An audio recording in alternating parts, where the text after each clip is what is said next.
Hello and welcome back everyone to Nova Covert Ops and Starcraft 2 on Rocket Rabbit Commentaries, and in this episode we'll be continuing on and finishing up Flashpoint, the final mission of Chapter 2 in Nova Covert Ops, as we continue our very slow pushes with our liberators.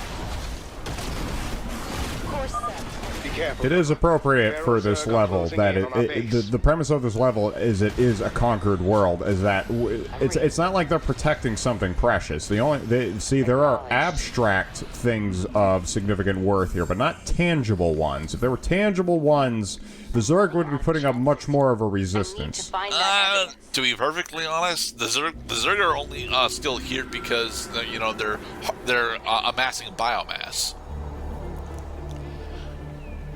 I predict there are going to be some lasting repercussions for Nova having taken all of this Terrazine and getting her little noggin full of purple haze and stuff. There won't. Mostly because she only actually takes about 4 grams of Terrazine, and she takes them spread out by about across about an hour. I think it's a psi emitter. Here also one can observe the inescapable subtext that taking drugs makes the world a better looking place. Because, the world, you think the world is crap? Boom, just take some Terrazine. Boom, suddenly the roads are paved, although there is still some markings where they could use a little cleanup crew and a little asphalt dust. The buildings are intact, the people are alive, the sun is shining, and now they are no longer any of those things. Because the effects of the Terrazine had worn off. Not the Terrazine, the psi emitters. Oh my goodness, the attack has begun. Wait, this isn't an idyllic dream. This is an abhorrent nightmare. So I chose lurkers to be the last one because I didn't want to have to actually build a detection at my base. I have a lead, Rigel. There's another place I have to go. Yeah, that's effectively why I did that.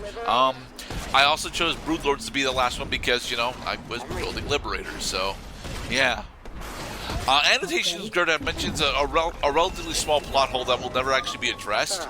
How the fuck did the Defenders of Man get plans for the psi emitters? Because those should be Dominion trade secrets at this point. Gerda, don't you know the first rule about new characters? New characters have unprecedented abilities. But even with unprecedented abilities, the plans for the psi emitters should be Dominion trade / state secrets. There is a twist that we'll be getting to. At the end of this mission that reveals that the Defenders of Man have access to that style of secrets, but they're definitely not supposed to have access to those secrets. Okay, so among the numerous enemy encounters I've seen so far, this scenario looks closest to the one in which we're supposed to drop the nuke and kill 50 enemies at the same time. Probably, but with the Liberators already here, we were not going to successfully do that. Yeah, because you do have to finish the mission after you meet the condition for the trophy. Not in order to get the trophy. If you manage to specifically get the trophy during the mission, you will keep the achievement. Oh, so you can just quit the game as soon as you get it. Yeah.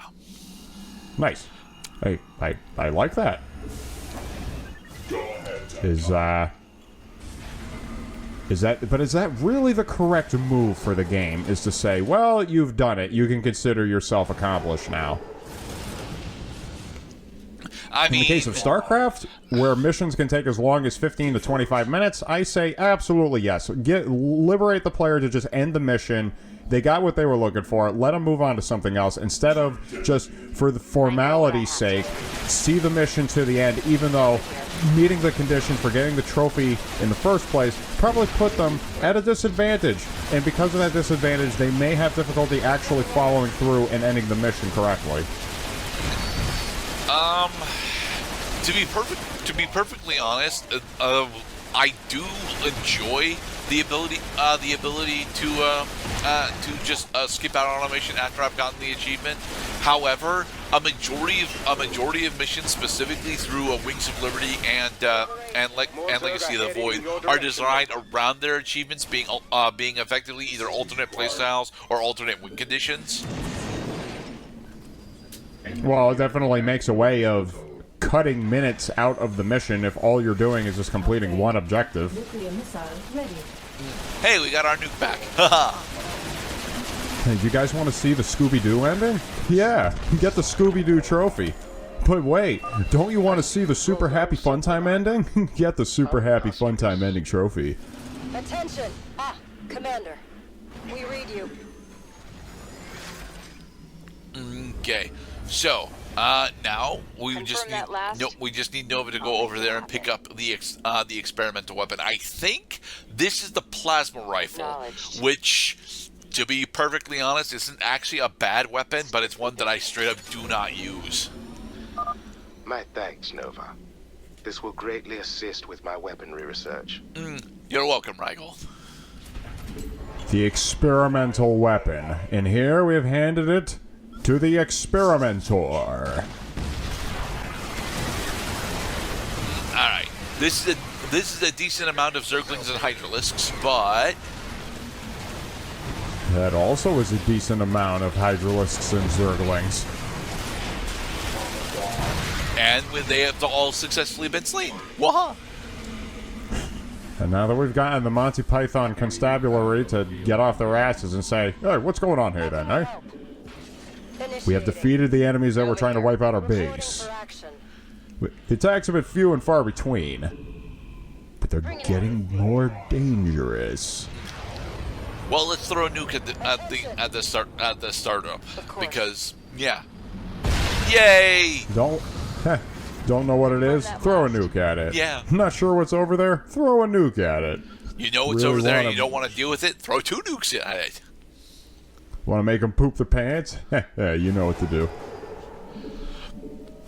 To be perfectly honest, I switched over to Goliath specifically because I didn't want to have to deal with the Overlord, the Overseers that they started incorporating into their forces, and you know, Liberators actually take quite a long time to make.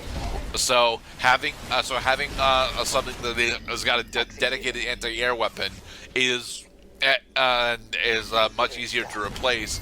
Was, you know, something that I just wanted to have access to. I still like having a Liberator as our forward unit, to be perfectly honest, to, you know, actually pull aggro for the enemy forces that come up here. Oh, look, a queen. Nice. Oh, our posse is bringing the heat. Holy crap! Although it is a lot of roaches, which are definitely things that we don't really have the correct force makeup for. Look at what Nova can do with Snipe here. It is just nuts how effective Nova's Snipe is with the Apollo Infantry suit. Your biomed unit really should be concentrating on units other than Nova. How can we help? Need something liberated? Attention! As you say.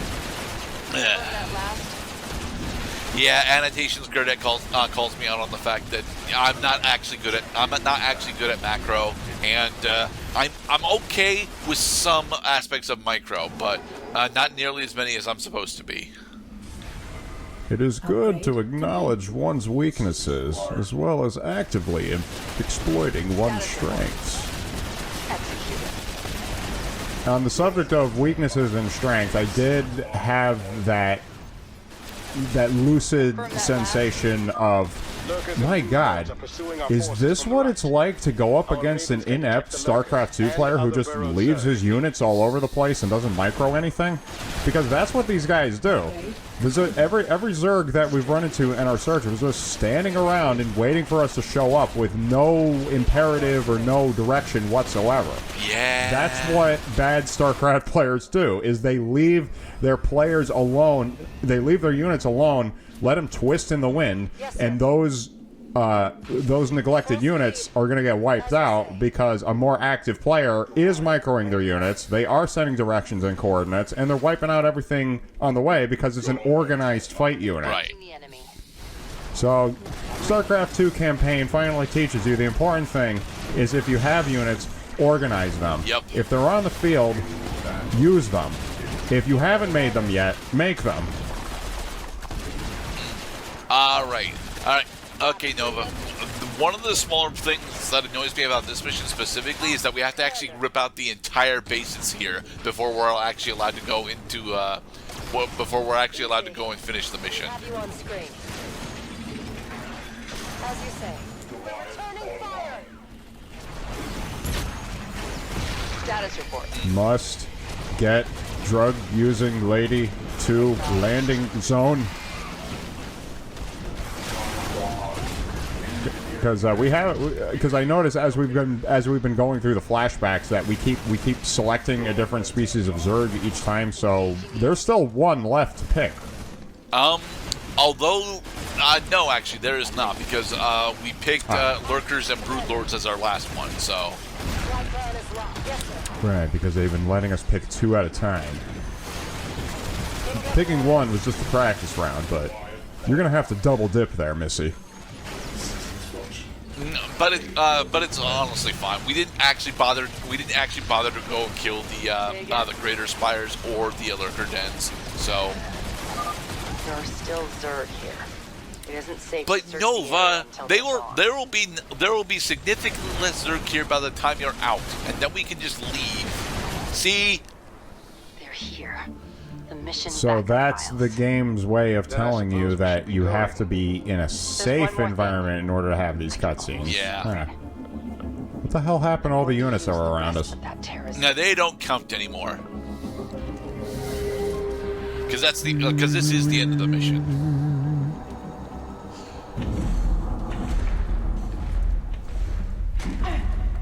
So Nova gets captured by the Defenders of Mana after attempting to leave Antigua. And then she breaks out immediately. And I have lost count, sadly, of how many times the game really insisted on that sweet behind of hers. There's no It is a nice butt. What you did was necessary. All of it. Oh, they were ready for you this time. But you saw what she did there, dude. She threw a 400-pound fucking Space Marine. The general will decide what happens.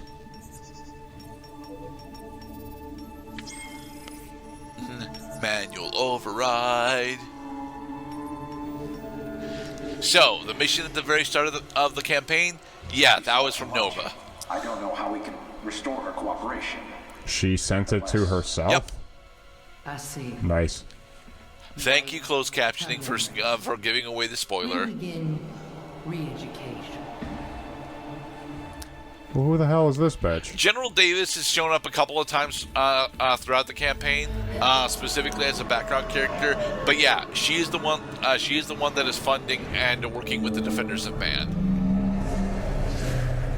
See that. I'm gonna strike a demerit on StarCraft 2 storytelling, because if this character was so important, why is it that we're only just seeing her for the first time in Nova Whoa, Covert? it's not the first time we've seen her. She was doing a news broadcast during the end of Chapter 1, and she has been up Valerian's ass about his lackluster response to the Zerg threat. I mean, because just looking at Davis, like that is a face that I should have remembered. Why do I not remember this face? And I would argue it's because the game did not insert her face enough times throughout the plot. As long as she's out there. Just give me something, like, oh, happy birthday, or hey, nice shot. People are calling for me to step down, and put her in there somewhere. Get the fucking gas cooking on this pot of pasta so I can have my lunch on time. That's nothing to you? Of course not. Despite what you've been through, this isn't your decision, Nova. Much is at stake. I do like that Valerian is actually relatively skilled at playing politics. I don't like where this ends up going, though. Yeah. I love that there was a wolf over his left shoulder. Now, it is time to dance.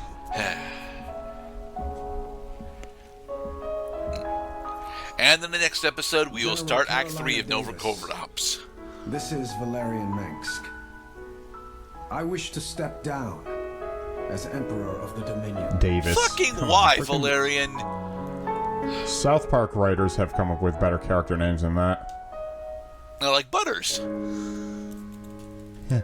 Everyone knows it's Davis. Alright, be safe, everybody. Yes, thank you for watching. We'll see you next time at RRC.